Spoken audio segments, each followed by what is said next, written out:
"I think I'm losing this battle," the 57-year-old man told his wife one Saturday night nearly a year ago. While she'd been at the theater, they'd bought the tickets weeks earlier, he'd had to crawl up the stairs on his hands and knees to get back to bed. Terrible, bone-shaking chills tore through him despite the thick layer of blankets. The shivering was followed by sudden blasts of internal heat and drenching sweats that made him kick off the covers, only to have to haul them back up as the cycle repeated itself. "You really need to go back to the ER," his wife told him.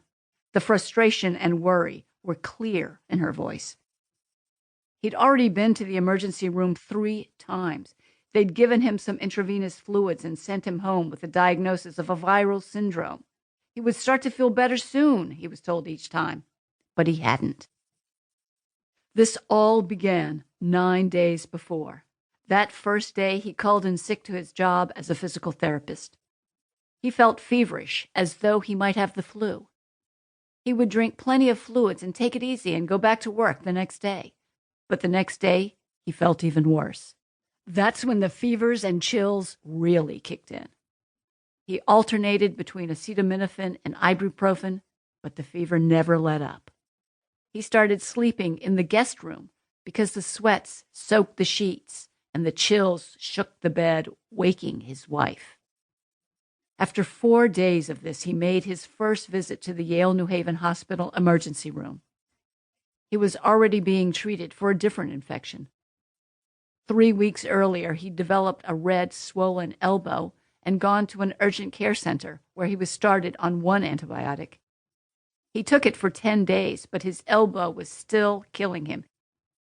He went back to urgent care where he was started on a broader spectrum drug, which he was nearly done with. Now his elbow was fine. It was the rest of his body that ached. But his flu swab was negative. So was his chest x-ray. It was probably just a virus, he was told. The antibiotics he was already taking would kill just about any of the likely bacteria. He should just take it easy till it passed and come back if it got any worse. The next day, his fever spiked to 106, and so he went back to the ER. There he found a mob scene, crowded with people who, like him, felt like they were sick with the flu. It would be hours before he could be seen, he was told. Discouraged, he went home to bed. A nurse from the ER called the next morning. Could he come back now that the ER was more manageable? He was happy to return. He may not have the flu, he thought, but he was sure he had something. But the ER doctor couldn't find it. He didn't have any chest pain or shortness of breath, no cough, no headache, no rash, no abdominal pain, no urinary symptoms.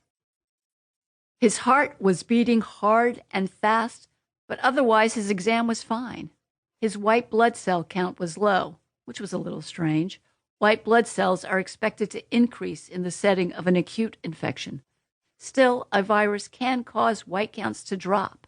His platelets, the tiny blood fragments that form clots, were also low. That can also be seen in viral infections, but it was less common. The ER staff sent the abnormal blood results to the patient's primary care provider and told the patient to follow up with him. He'd been trying to get in to see his PCP, but the doctor's schedule was full. It was the worst flu season in years. When he called again, he was told that the soonest he could be seen was the following week. The office agreed to order blood tests to look for Lyme and other tick-borne infections. This was Connecticut, after all.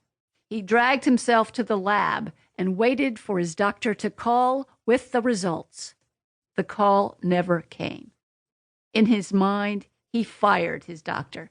He'd been sick for over a week, and they couldn't see him, couldn't even call him with the lab results he'd asked for.